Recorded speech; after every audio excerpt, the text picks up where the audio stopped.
everyone. Good evening. What a way of saying welcome, hello to, and bienvenue to Wolfgang Tillmans tonight. I'm going to introduce very briefly the talk tonight, the conference tonight, just to say first that we are really thrilled to view Wolfgang Tillmans tonight, because you're in Paris, and you're in Paris because you're preparing your upcoming show at the Centre Pompidou. Everything could have prepared. Florian, you will correct me towards. That is curated by Florian Ebner, with Olga Friedrichs and Matthias Faller, and with whom we organized the conference tonight. And I would like to thank you, Florian, for all the organization. I want to thank also all the team of the Gallery Chantal Crozel, and most specifically Thomas Arsac, Caroline Viguier, and Philippe Manzon, together with the team of the communication team and the technical team of Les Beaux-Arts de Paris, and also my other colleagues from the photography, the chair extra large at the Beaux-Arts de Paris, with whom we wanted deeply to do this conversation tonight: Christian Joschke, Vincent Lambert, Agnès Geoffrey, Dov Alouche, and Valérie Jouve. So before hearing you, Wolfgang Tillmans, for this warming up session before the Pompidou show, I would like to introduce this conference by stressing a few aspects related to your work that deeply transformed us as viewers. I would like to mention, of course, your installation displays and the way you envision photography in its relation to space, the way of hanging, the way of connecting images, of using tape and paper clips, but more largely of playing with all the different scales and a set of variable formats, but also the way you manipulated photocopies, magazine, postcards, all large color prints, the way you were playing with the verticality of the walls, of course, but also with the horizontality of the tables. I've renewed the way of envisioning the way of displaying photography. I would like to mention your portraits and the galaxy of characters and friends with whom we ended up having a strange familiarity. I'm thinking about your photographs in the 90s of Lutz and Alex. They were published in 1992 in ID magazine under the title Like Brother, Like Sister, and shows also your early collaborations that are really important in your practice with magazines. Maybe some students in the audience remember in 2023, there was a show at the Ricard Foundation called La Pensée Corps, and the same Alex is actually the artist Alexandra Birken, and Lutz, the fashion designer Lutz Uller, with whom you collaborated a lot, and also to this installation, to this show. I would like to mention the title of the show that you organized at the Serralves Foundation, at the Serralves Museum in Porto, On the Verge of Visibility, which echoes a constant interest in the limits of visibility in your work. We could mention your pictures of the transit of Venus and your long interest in astronomy, of course, but we could also mention the Cameraless Urgency Fred Schwimmer series. You published a book at Atiochans called Abstract Pictures, and we can meditate on the ideas suggested by the curator and writer Bob Nikash that in a media-dominated, advertising-flooded world, the refusal to offer an immediately recognizable picture is a political gesture. We could also twist the title On the Verge of Visibility for the phrase On the Verge of Sensitivity, echoing the materiality of the photographic medium itself and the transience at stake in your work, but also the name of the band, Fragile, that you founded in the 90s, or a show that you organized in several African cities in between 2018 and 22. In France, and I see that Jean-Marc Prévost is among us, we had the opportunity to see your show at Carré d'Art de Nîmes called Qu'est-ce qui est différent? It was in 2018, and which opened also a new entry in your work. And we can stress also your involvement against Brexit and your attempt at dissecting far-right populism. Among the many international exhibitions that you recently had were the show at Tate Modern in 2017, at MoMA in 2022, and you have just opened a month ago an exhibition in your hometown in Hampshire, and symbolically enough in Kharkiv with the photographer Boris Mikhailov. So thank you again, Wolfgang Tillmans, for being with us, and I leave the mic to Florian Ebner.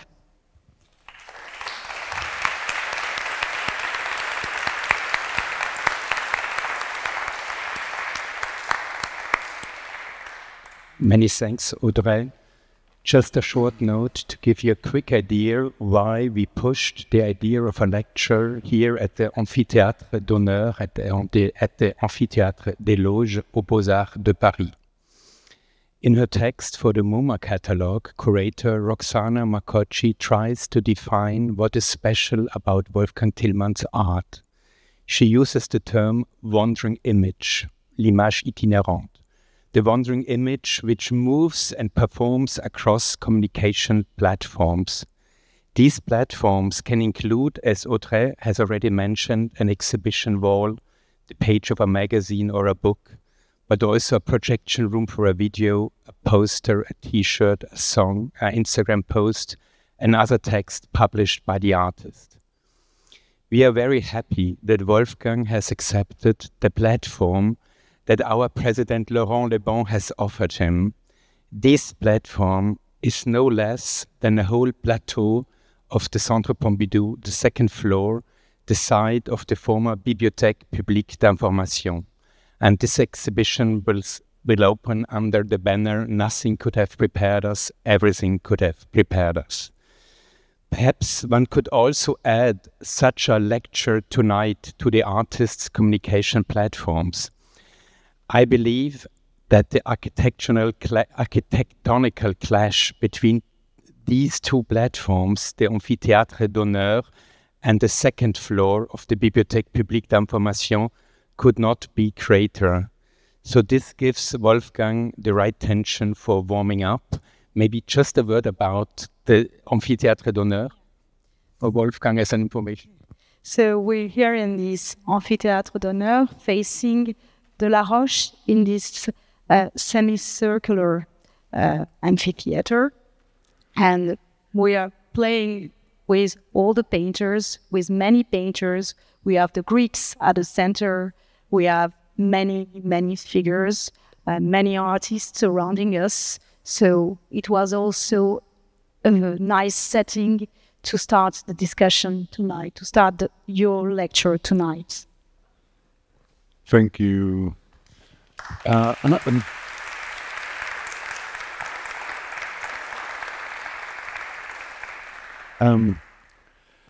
Thank you.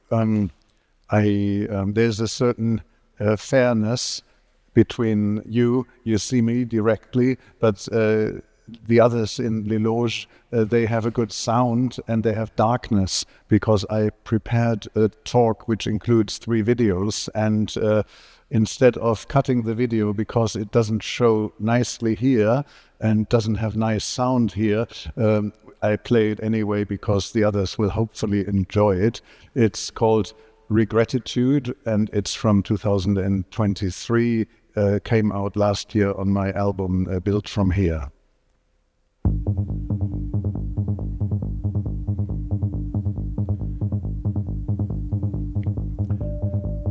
what you actually see is the movement of the moon through the lens of my telescope at the speed at which the Earth is rotating. So this is the Earth's rotation you see.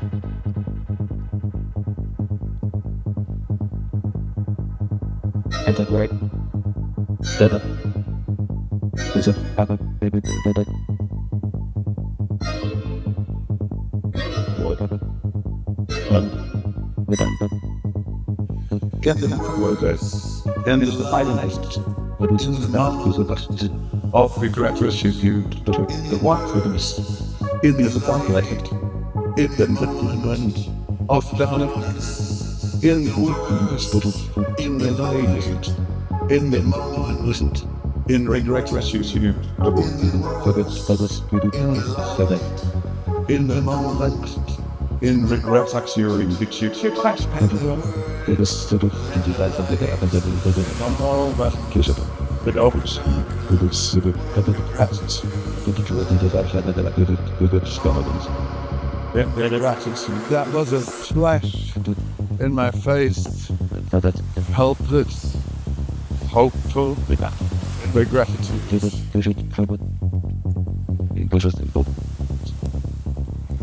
That was a splash in my face. Helpless, hopeful, and regretful.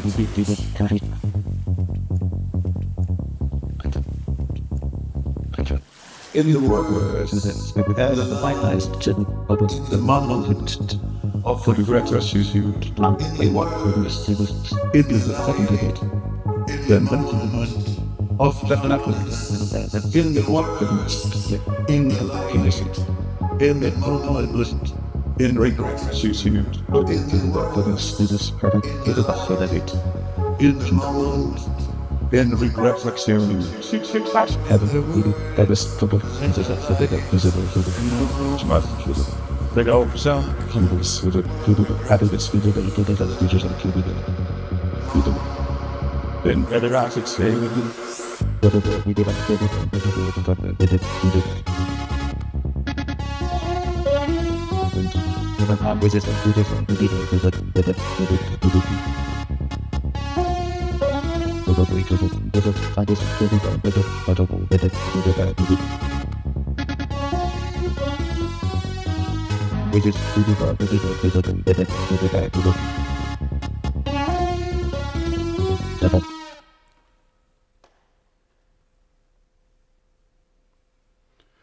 I do it as old-fashioned and all operated from the laptop. I thought I called it a talk warming up because after many years when I gave a talk after the opening or the day before the opening of an exhibition, it's kind of the moment when I'm most exhausted. But on the day after I arrive in a city, it's a nice way to get to know the people, the city, and announce that the real work has begun. And I have, as Audrey and Florian mentioned, I had 4 exhibitions already that opened this year. It's been a strange constellation because initially there was only the invitation from the Pompidou to do this extraordinary project of making a big exhibition but without walls, almost no walls. I start here with a picture from Dresden. In March at the Albertinum Museum was the first exhibition this year called Weltraum, Espace, and what's part of the installation process is that I need to persuade the museum team that the lighting technician should come first. The lighting technician should actually come before I arrive.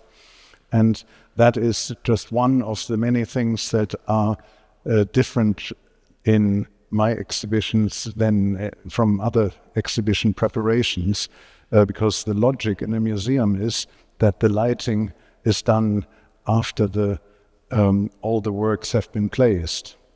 But for me, I've always understood the entire surface of the wall as active space. So there's not just the works that matter, but it is the white space between the works above, below, and around. And so at the Pompidou, we have chosen to use the lights that are there, and but we have made a special tweak with a light temperature.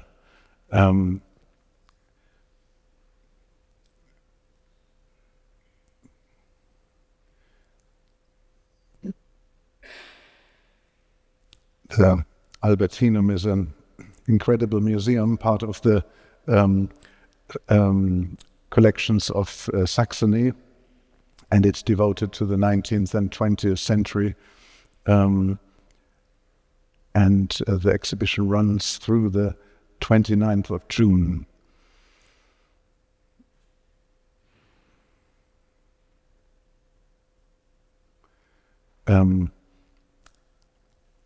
Since 2005, this year in its 20th anniversary, I include a table installation which I titled Truth Study Center in 2005, still 11 years before the term fake news dominated the world, because in the early years of the 2000s, I felt that I felt surrounded and bombarded by claims for absolute truth by men, often men, be it creationists, be it Islamic fundamentalists, be it George W. Bush, who insisted there were weapons of mass destruction when it turned out that there weren't, the South African health minister who declared that HIV is not the cause of AIDS. And I felt myself bewildered after the 1990s seemed a much less ideological period. And at the same time, I was working very much on the materiality of the photographs and on photographs made even without camera. And I didn't want to stop that practice, but I wanted to bring to the center of my exhibitions also the texts that I found interesting and read, that I felt were expressing thinking that I share, but I also wanted to make a collage of the cacophony of conflicting voices that began in those times. And the tables, True Study Center, are also always about perception and observation and how we record things, who writes history, and a feature of these tables is also a look at how we map. Is the sound okay? I mean, there is a, yeah, because I have like this echo, but yeah, okay. Maybe I have like it's like a parabole. And for example, on the right, oh, no, the light is actually better. On the right, you can see a poster which I initially bought on a market in London called The True Size of Africa.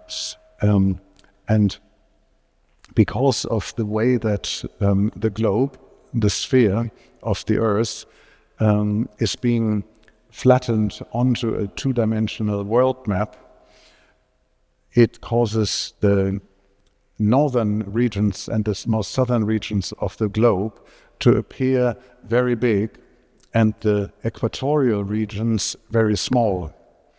And this is called the Mercator projection. And so we all think that Greenland is actually huge, but the reality is that Greenland is only an 11th of the size of Africa.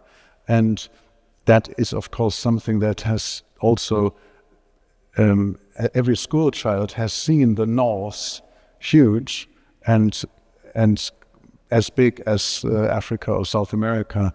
And so there is real politics. There's always politics involved in how we record and how we measure what we see.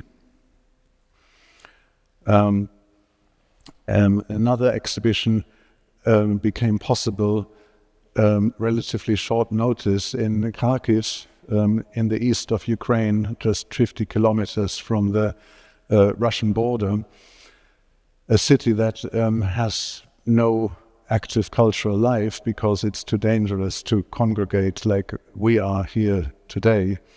But there is the Yarmilov Art Center, which happens to be located in a underground concrete structure, which is deemed safe for an exhibition for people to go to.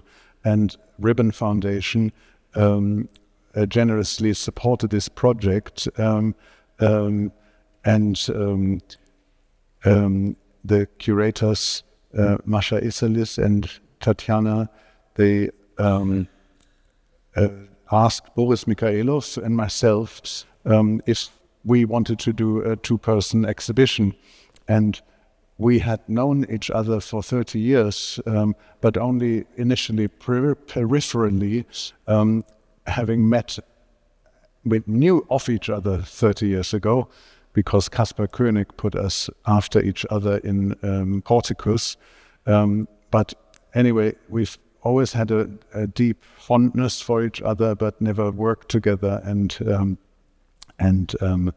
this exhibition opened, I think, 3 weeks ago in Kharkiv. Obviously, we could not go and install the work, so we had met in Berlin and remotely designed the exhibition on plans and models, and it was very touching to see that it did open, and it was a very welcome different set of images there.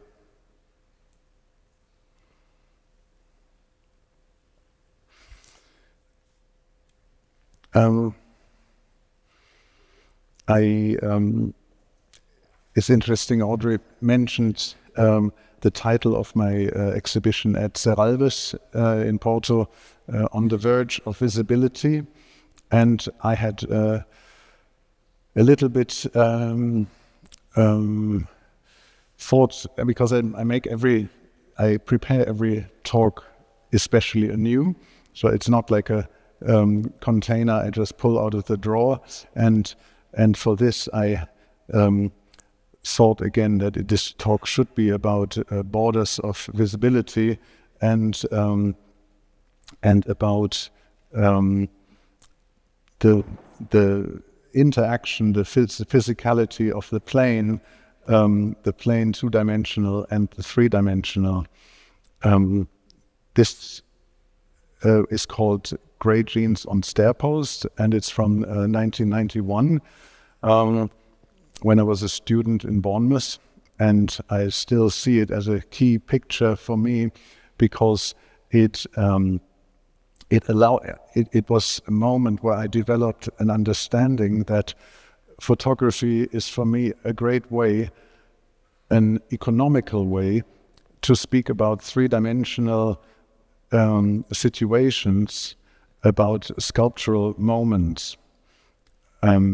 Because, of course, what I do in my real life is I have two eyes who, thanks to parallax, can see things three-dimensional. And really the main work almost that I do is to translate things to 2 dimensions, which seems a banal thing to say, but anybody who has seen my exhibition in 2018 at the Carré d'Art, I presented 4 tables, one which had stones, pebbles from a beach, and one that had a photograph I made of the pebbles. And seeing them side by side was such a shocking revelation of the inability and the limitation of photography. So it's fascinating that photography is shockingly flat and yet incredibly powerful to speak about the 3-dimensional world. So this subject, as the subject of drapery, Faltenwurf, I introduce whilst I am undressing, because it's getting a little hot in here. And this genre is one of the types of pictures which I do not call serious, because I don't want serious. In English, I sometimes make the joke that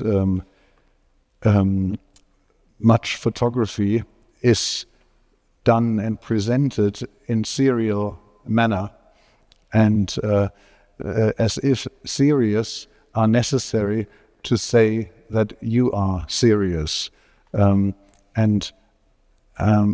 me, I do love serial work. I, of course, admire other artists, photographic artists that work in serious, but for me it's the exception, and I call them more like a family of pictures, a loose group, which I add to maybe once a year or maybe 3 times a year, but only whenever there is almost like a new pressure to have to make one, because I learned relatively early that wanting to make more is not a good reason to produce, because your work, I found, is only as interesting as the thoughts that went into it. And if your desire to just repeat something that has succeeded, then only that wanting will be, maybe not only the wanting, but there will be some element of wanting in the work. And that is something that I realize I'm also at an art academy here, is that as an advice is that I've to control your wanting and observe the reasons why you do things, and this is not a statement against the serious, by the way. Not like serial work is of course interesting. It's just not for me, with the exception of Concord, which I did in one serial block. But these Faltenwurf draperies happen over time, and this one is a very new one, which I will show for the first time on the at the Pompidou. And this is a picture called Sunline, a view in my studio, and there's no to see, so I on this screen, so I move forward. This interest in clothes, which has been passionately with me since my early days, teens, has been also that I've been fascinated by the fact that this 2-dimensional fabric is wrapped around the 3-dimensional body. And over time, the three-dimensionality is inscribed into the fabric, just like you saw in the first picture, where on the one hand the stair post inscribed itself into the fabric, but also when you think of the inside of a knee of a newly bought jeans, after a few weeks it has like an imprint of this, and so this because like a two dimensions can never really go three-dimensional without creasing, and this perfection of the two-dimensional sheet of paper, or initially of the photocopies, which I did before I bought a camera and started to work primarily with photographs, this fascination for this industrially produced sheet of paper is another core foundation of my work. And it took me until 2001 that I wrote down once, like everything I do is on paper. And I started to look at the paper itself, and initially taped one sheet of just red exposed paper to a studio wall, and as the sunlight scraped the wall, this beautiful sculptural, temporary sculptural a situation appeared, which I photographed and called Paper Drop. The name was inspired by the sense of dropping. 4 years later, I saw a sheet of entirely black paper on my studio, which I had folded over on top of itself, and I devised a technique of photographing this with an extremely shallow depth of field. Only the sharpness on the edge of the paper, with light falling through the tunnel that the glossy paper shaped from behind. And the name, the drop in the title from 4 years earlier, became a self-fulfilling prophecy.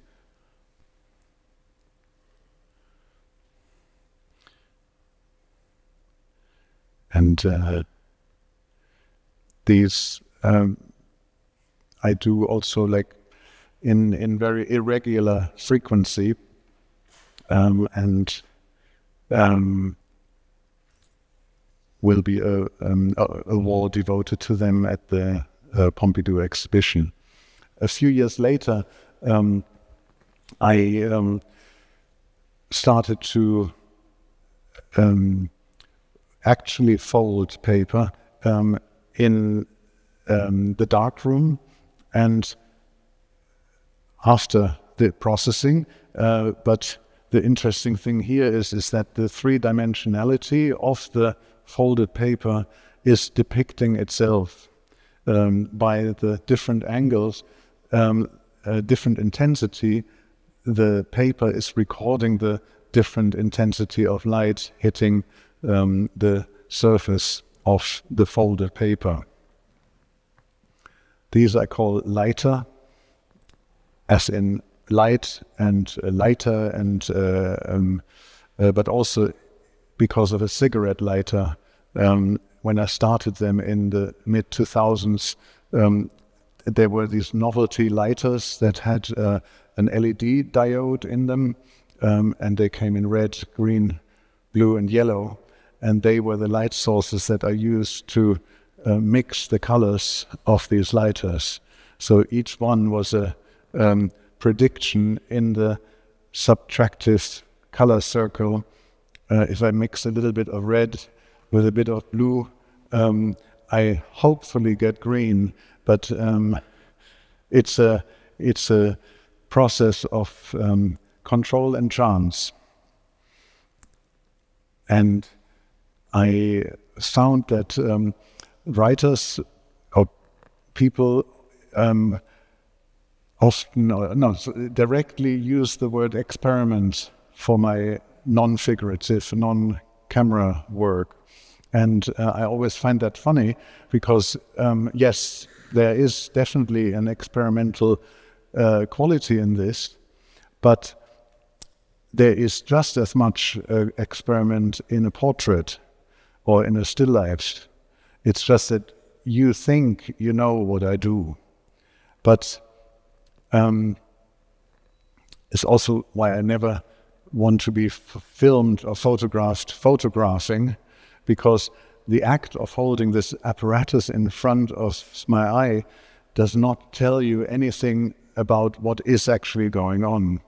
And so the experimental nature of photography and this this trying to expand whatever is possible to make contemporary pictures that talk about what is what it feels like to live today is by itself a constant play of chance and control. And this is a view in to the third exhibition at in my hometown Remscheid in La Rhénanie du Nord-Westphalie. I love that name of North Rhine-Westphalen in French, and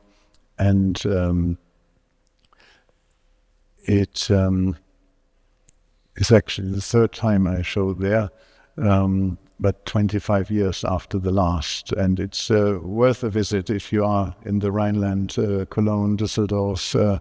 It's only 40 kilometers, and it's open until the 4th of January. So it's an 8-month-long show in a building built in 1776, and it has 30 tiny rooms. So it's not a small show, but it's very unusual, and it couldn't be more opposite to the Pompidou. So it's like back to back in like a 250 years old room with cranky old staircase. And then this one with a different staircase altogether. This is one which is a new lighter that I only made at the beginning of the year, and it's called Red Umflossen, flowing around. And I liked it very much, and I had it in the Pompidou model. And then when I hung the exhibition in Remscheid, I hung it, and I thought this must be the other version. And anyway, I later noticed that this one you will only see here because it's hanging in Remscheid. And this is a premiere in Paris. This picture also made it to onto the poster, and it's originated in 2006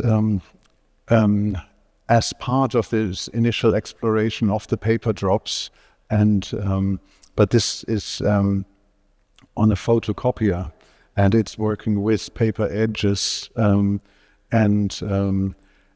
then last year I developed this further and revisited and resized it, and this is also now together with this one displayed as 6-meter wide prints in the Berghain Club in Berlin, in Panorama Bar, where for the last 20 years, every 5 years, I present a new set of pictures which stay there, and they are the only works of mine that are printed on vinyl.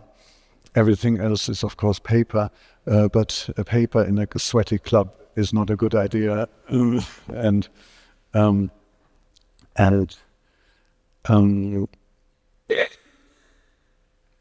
And these two will be premiered in an outside club context, and this is a still from a video that played for 10 days on the huge écran from like in the summer on the outside of the Pompidou, and I call this leaf for architects, and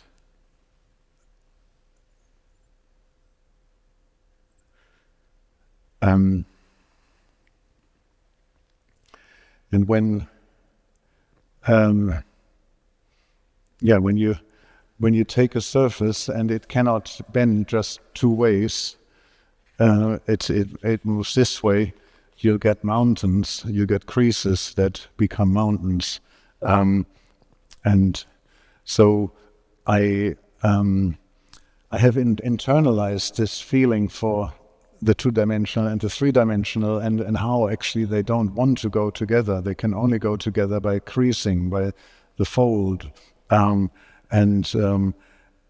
this sort of awareness runs through my work and through this talk and through the exhibition, and then it's accentuated by the different materialities of the prints, some unframed and some framed.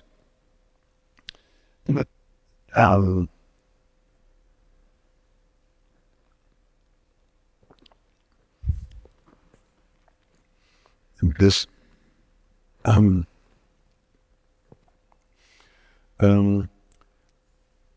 is the ocean, and I'm stopping now with folds because, of course, the ocean surface waves are again just folds that try to negotiate this change of directions. I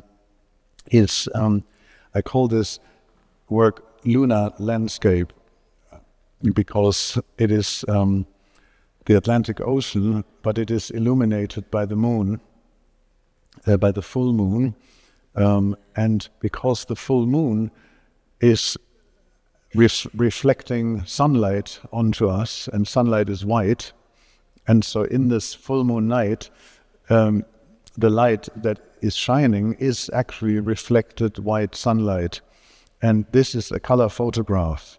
It's not a black and white photograph, and because the ocean swallows, there's no other, nothing else to reflect other than the moon. It's this, this drawing-like work that again is the result of many years of looking at this type of situation and a projection, a hope that this exposure time and this f-stop and this ISO setting will create an intersection where a picture can happen. Because my default setting is it's extremely unlikely that a picture can happen, a good picture. A picture can always happen, but one that really lasts, that really stays, it's extremely unlikely. And of course, to prove that, almost always the description of the subject of a work could never describe why a work is good. Not like a literal description of this would never describe the quality that is in it.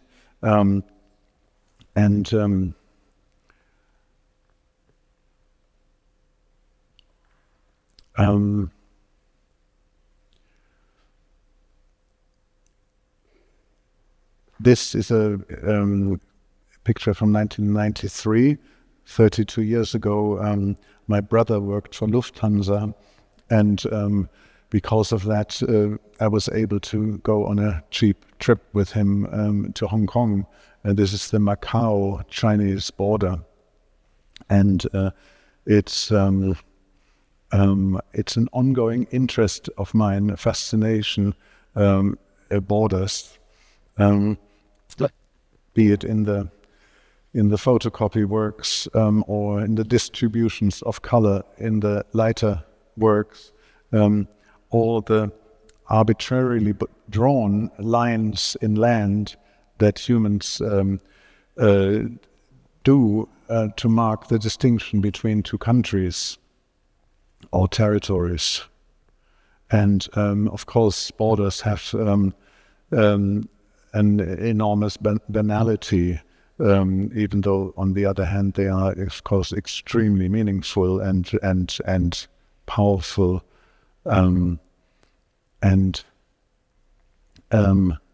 So there is sort of an ongoing interest in different forms of the appearance of borders.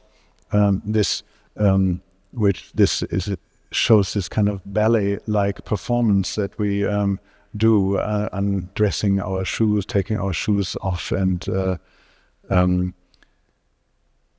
spreading our arms to be served. From 2006, the US-Mexico border. In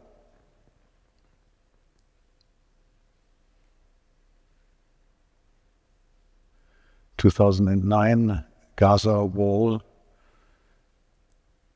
which only a few years after being erected in about 2006, I felt it was an incredible monument to the breakdown of communication.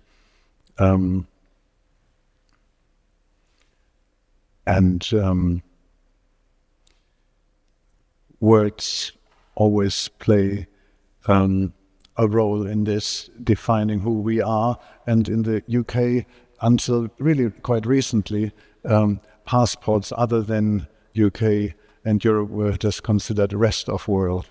And the fascinating thing is that below it says, including US citizens. So by default, a US citizen cannot be rest of world. And then as we cross borders in the 2010s, we were facing this philosophical question, qu'est-ce que liquide?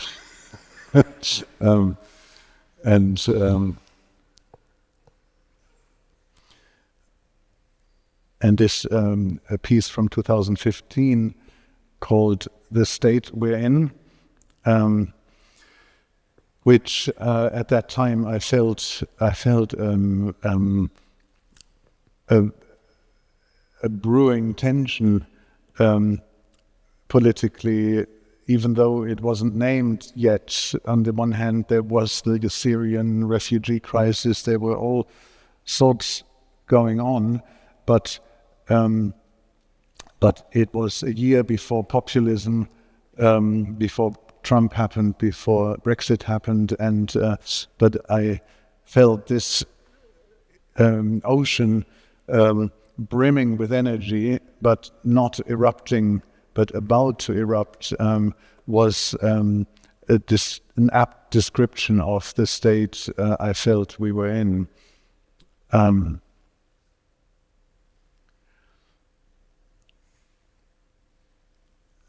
This is a view from Haus Cleff in Remscheid, and just like in the Pompidou in Paris, I came for many visits to Paris, to the Pompidou, easily 15, and I photographed. I also wanted to revisit the city of Remscheid and see things that I didn't see when I lived there and when I left there 38 years ago. And it's the center of the German tool industry, like hand tools and specialist metalworking, and with one of the largest Turkish migrant population, which interestingly, when I lived there and went to school, I had zero contact with, and interestingly, in the workplace, Turkish and German workers are completely working together since decades, and interestingly, also the AfD right wing, or now we're allowed to call them extremist right, had very low votes. They didn't even have a local office, and which is always showing that where there are foreigners, people are least xenophobic, and where there are less foreigners, people are more afraid of them. Unfortunately, of course, the wave, the right-wing wave, is rolling and has also reached Remscheid also, where they now have 20% or more. And this is a specialist factory called Beaux-Arts, where men shape blocks of steel with heavy machinery, but very tactile movements into solid blocks, which then become the core of wind turbines, which needs to be an extremely well-made steel core to hold the blades, which have, of course, an incredible torque power. And I'm really happy about this photograph, which happened in just one split second. And notice the smiley on his apron. And these indentations, they are made manually, but with tons of, megatons of hammering weight. It's like clay, but tons of steel. And so,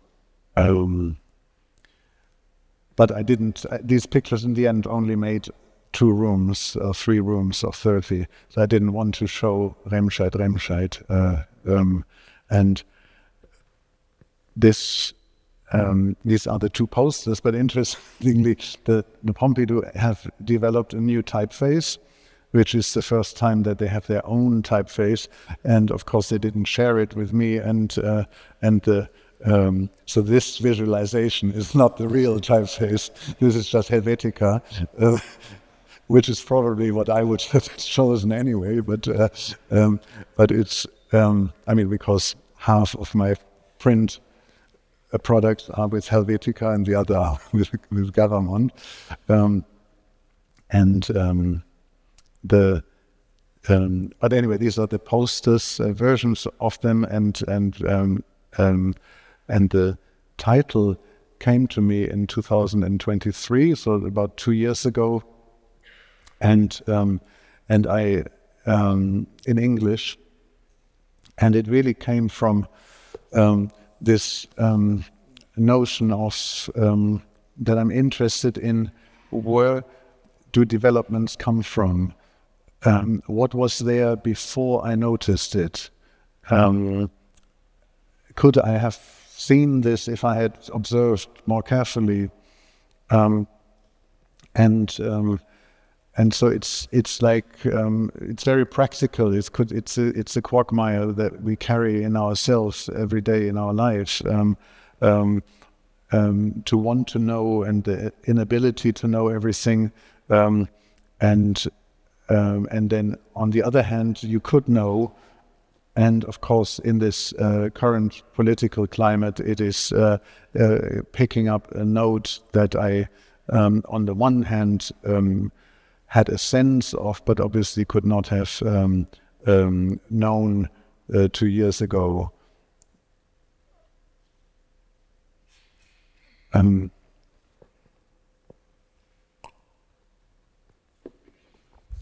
So the BPE was a surprise. The whole thing was a real surprise when I was invited by Laurent Lebon and Xavier to hold the final exhibition of the Pompidou in the BPE, Bibliothèque, publique d'information, where I've actually never been before in my life. Like most visitors to Paris don't know the second and third floors. And then the moment I started to speak to Parisians, everybody has like this warm story or history or feeling for the place in their heart. And a part of this, especially at the beginning, it wasn't so clear how much people understood that this closure was necessary for the future of the building, and that the closure does not mean a closure of the BPE for good, but that it's moving to the new location in La Lumière. But still, this is the 2nd of March, I think it was, the last day, was the end of a 47-year history, continued history, and I've always had a huge respect for libraries, which is maybe also why I haven't made them the subject of my work. There is one photograph of a library, which I also include in the exhibition at the Seschi Pompeia in Sao Paulo, the Lina Bobardi building, which I photographed 5 women peacefully reading together around a round table. And that peace of strangers being together is something that always touches me about libraries. And the BPE, of course, as you know, has this incredible ethos of being open to all, without registration, without reader cards, and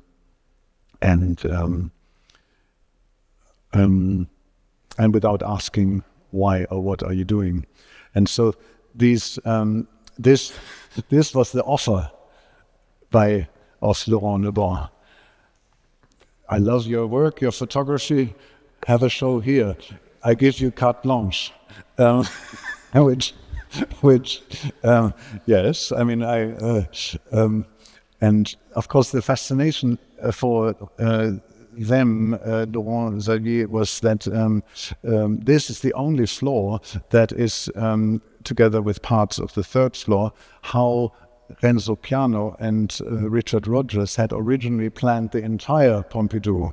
The museums also initially had no walls, and they were meant to be just, the works were supposed to hang from the ceiling. And when I interviewed Renzo Piano for the catalogue last year, he was still insisting that it's completely practical and possible. But of course, curators, artists, directors, we do also want walls. But I also felt that building walls in a moment of the building closing down is not the right approach, of course. No, it's not sustainable, and it's not what I wanted. So we've ended up only building a very small amount of walls, maybe 60 meters, 70 meters. But it's been a 3-year study of this place, of the architecture, and of what will be left, and what has gone. And it was a negotiation with the BPE, which initially were also, of course, emotionally not happy about this whole thing closing down, even though it's for the good of the building. And the BPE will be back in 5 years with actually more space. And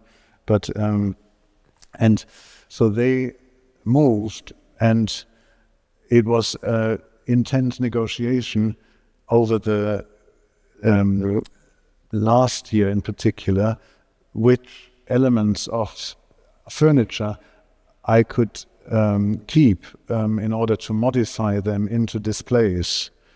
So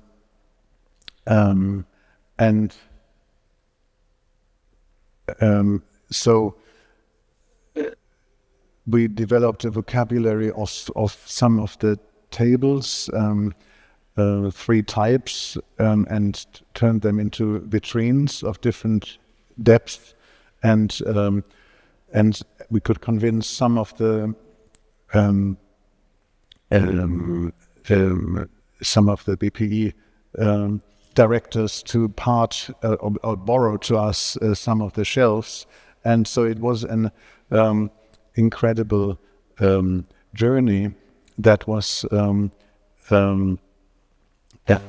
what was made possible and accompanied by Florian Ebner and his colleagues Olga Friedrich-Reta and Matthias Fahler. And I have to mention just a few names because it really was an incredible journey. The architect who has been working tirelessly on making possible what I could imagine to turn this place into, and who helped with her imagination and total enthusiasm was Jasmin OECB, and the production managers Claire Gerlach and Mathilde Tissot, and Anne-Cyril Allier and Pierre Dussaucy and Alexandre Lebugle and Fanny Cerisier. Just a tip of an iceberg of an incredible team. I've never really felt such enthusiasm on so many different departments, and these just like the Easter Island monoliths, these microfiche readers. And so since 1994, I built a model of every exhibition that I do, or major exhibition, and I found that the 1 to 10 scale is the most easy also mathematically, because 10 centimeters in real is 1 centimeter in the model. So even a 30 by 40 centimeter print is a 3 by 4 centimeter matchbox size print in the model, which you can really see and stand and be in relationship to. And but what I didn't predict then was that in 2025 I would need to build a model that is 13 meters long, and so this part of the studio has now been permanently blocked for the last year and a half, and this is a very early stage of the development. And I realized, I was told that we won't be able to remove the carpets probably, and it'll be quite problematic. And underneath the shelves that will move, the carpet from 25 years ago will be revealed, because the new carpet was just laid on top of the old carpet. And I, instead of seeing a problem, I saw an opportunity of, and saw this as, this is a photogram. This is a photogram of the BPE. The footprint, everything that was there will leave a footprint. So nobody knew really if the red carpet would be there, but we assumed that it would be there. And so in the model, I put red stripes of paper on the floor. And I wanted to show 2 shelves of the BPE as if they were real, because I also thought that nobody really sees shelves as a body. You can't really walk around them because they are like this. And so this is a kind of temporary sculptural project, kind of ready-made, but it's not ready-made because most books, the millions, have gone. But these 2 shelves will be equipped with 14,000 books, which were pulled from all 10 areas of the BPE. So they are like a condensation of not a condensation because they're not the essence, but they are a representation, a tiny percentile, whereas they're faced with 5 large works from the group silver, and the silver works are really about the materiality of the process of photography and the act of recording, and they are often created with developers, chemicals that are not strong enough to fully record anymore, some what one calls tired chemicals, or they have traces of the silver process on top, and they have, I hope that they will also have a real dialogue with the colored spines of the books. And this is a picture from today, the first public broadcast from the floor, and this is really what the imprint, the photogram of the shelves that are left looks like, and it is better than what I hoped for. Like these are the table legs and different electrics, and it's incredible what Jasmine and the team have accomplished to fill the holes where there were electrical cables, were with some old original carpet tiles that were found, and so there are these pictures, and this is like a carpet pattern that you could not invent. This is like 3 decades or 4 decades, because we took out partition walls in little side spaces, and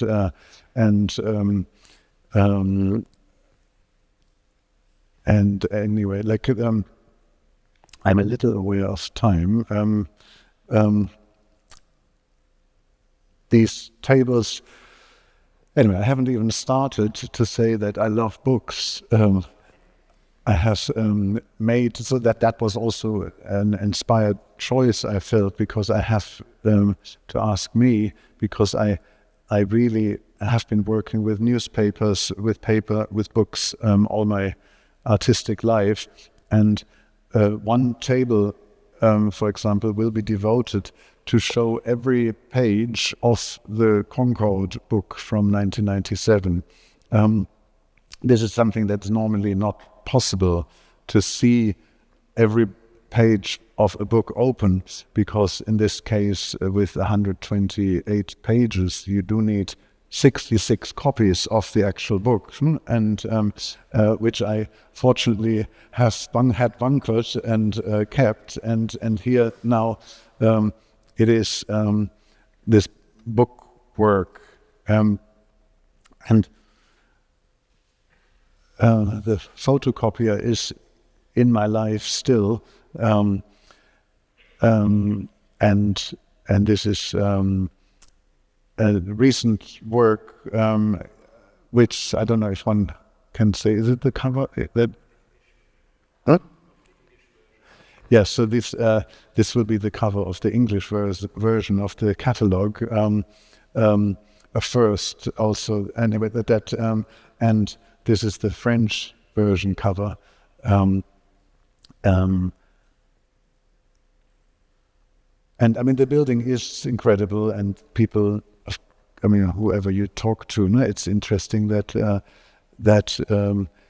the original does still instill as much awe in people 48 years later, even though there are thousands and thousands of buildings with pipework now.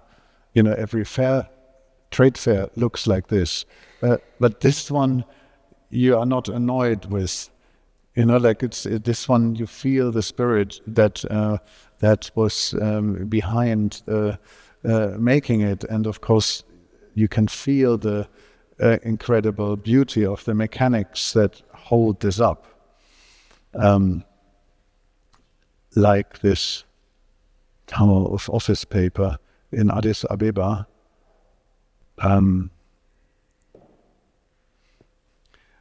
I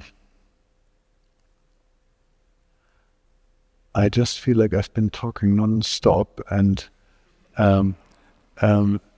maybe I just skip through a few pictures and rewind down. This is from 1986. It's called Rien. It's a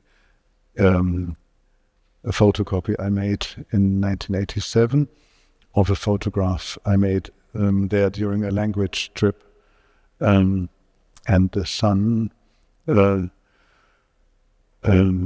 from also 1987, and the sun photographed through a telescope during a transit of Venus in 2004, which is a kind of eclipse. Like when a total eclipse of the sun happens when the moon goes between sun and earth, and the transit of Venus happens when Venus goes between earth and sun, and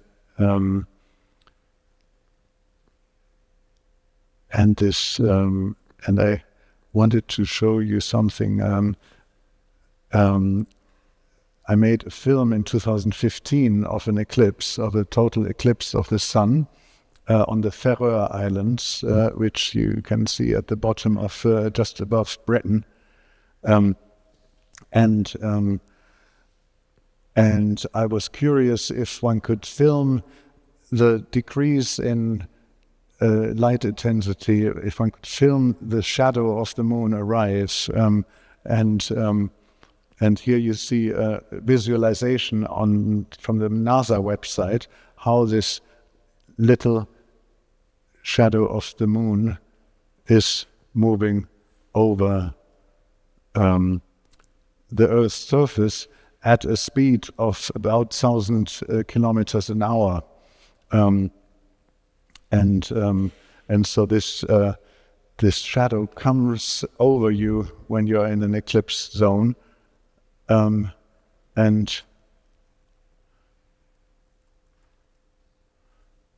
what you see is 3.5 minutes in real time. This is not time lapse, and it's an earth-shattering might how this comes over the spectator.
Whoops. That's a map of my mind. You don't want to see that.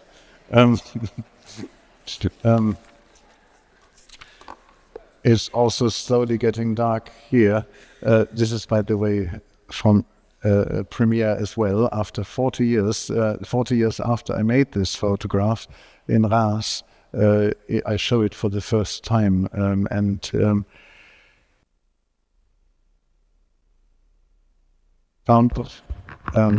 but it's that long. But anyway,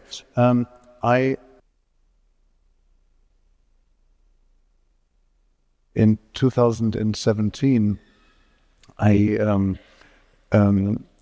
had an exhibition at the Fondation Bayerle, and at a talk, at an event, I read out a statement which I literally just wrote like this on the way in the car to the museum. And j'ai conscience de la façon dont mon cerveau me trompe.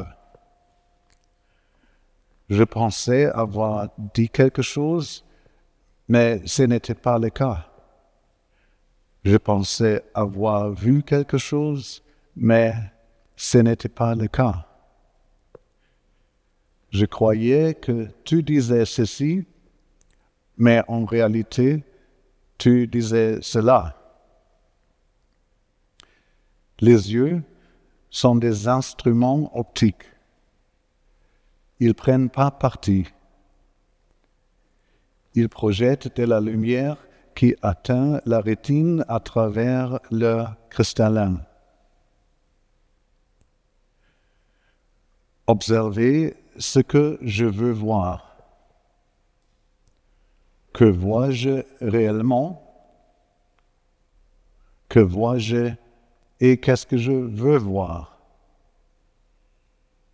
Qu'est-ce qui se trouve sur l'image? Qu'est-ce qui se trouve dans la salle, sur les murs? Et que voit le spectateur? Qu'est-ce qu'il veut voir?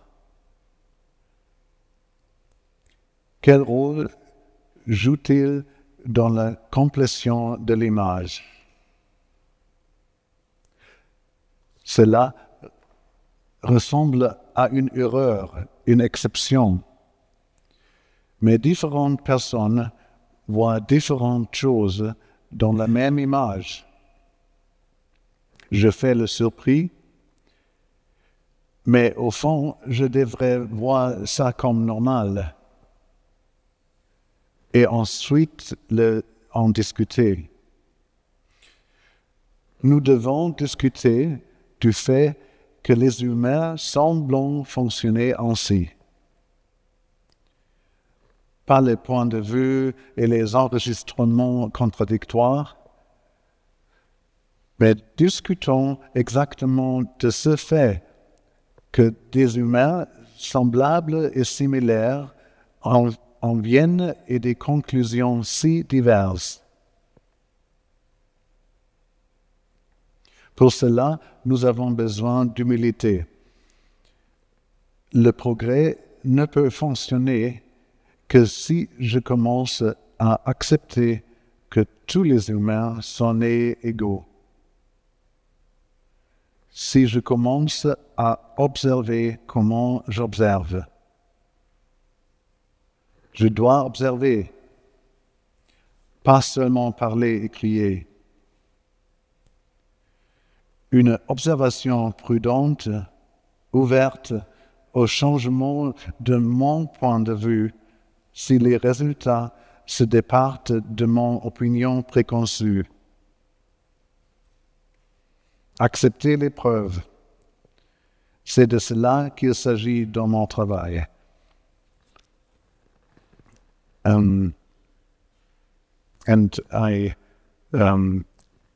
would like to close maybe with this, even though there's more, but this is an interesting example of this observing how I observe, how we observe, because this photograph of TV screen in a hotel room in St. Petersburg in 2014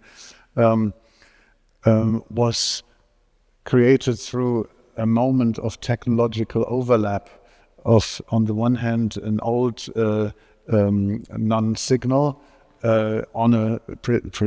presented on a flat screen television, which was not a ray cathode old television, and what was possible through this combination was to photograph this TV snow with the highest speed of exposure, whereas anybody who in the past tried to photograph a ray cathode screen had always had these diagonal dark bars. And at the time, it was only 2 weeks after Russia grabbed Crimea, and I was there for the preparation of the Manifesta exhibition curated by Kaspar Koenig, and everybody was there in the hope that dialogue was still a good idea and would yield results. But seeing this television in Russia in my hotel room, it was just badly tuned. But I just couldn't think, but this is what a TV station looks like when it's censored, when it's turned off. Only later, when I had decided to enlarge this to a very large scale, by the way, later shown at Chantal Creuset Gallery in the same year, 15, I think. But did I realize that this black and white, seemingly black and white picture is actually dissolving completely into colors when you come up to circa 20 centimeters distance. And when you turn your head sideways, it turns black and white again. And all my work, in a way, is about insisting and wanting to trust my eye. But we have to also understand and notice where our eyes fail us or play with us. Perception works, and Les Roses de Nîmes. This I'll leave you with. This is a completely new work. Completed this year, but with photographs from 2018 in Nîmes, in the garden of the hotel, and for a long time I thought they were too beautiful, but now they make a table, and I want to say one thing. I want people to trust that my work is analog still, that I don't use pixels to I don't use the computer to move pixels, and I don't use AI, of course, but I also am maybe one of the few that don't know how to use Photoshop properly. But this picture, you will see deliberate points of juncture, and it will be a table. And thank you so much for your patience.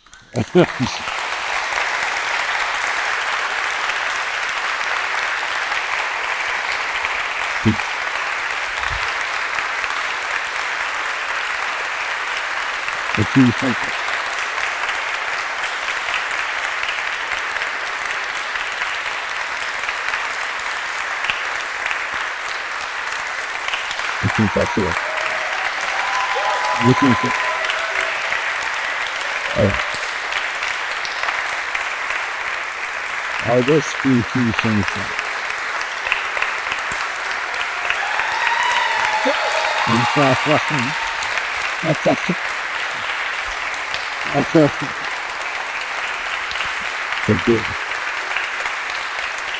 Okay.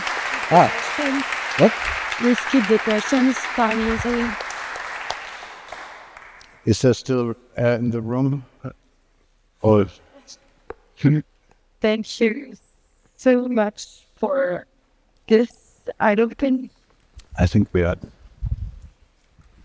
Yeah, I think it's fine. No, it's already 1.5 hours, so maybe no It's questions. fine. I think we're gonna skip the questions because the lecture was very intense. But we thought with Florian Ebner that because of the show at the Pompidou, soon There will be other lectures by Wolfgang Tillmans, so after seeing the show, it will be another opportunity to ask many questions if you'd like to. So go and see the show next month. Thank you.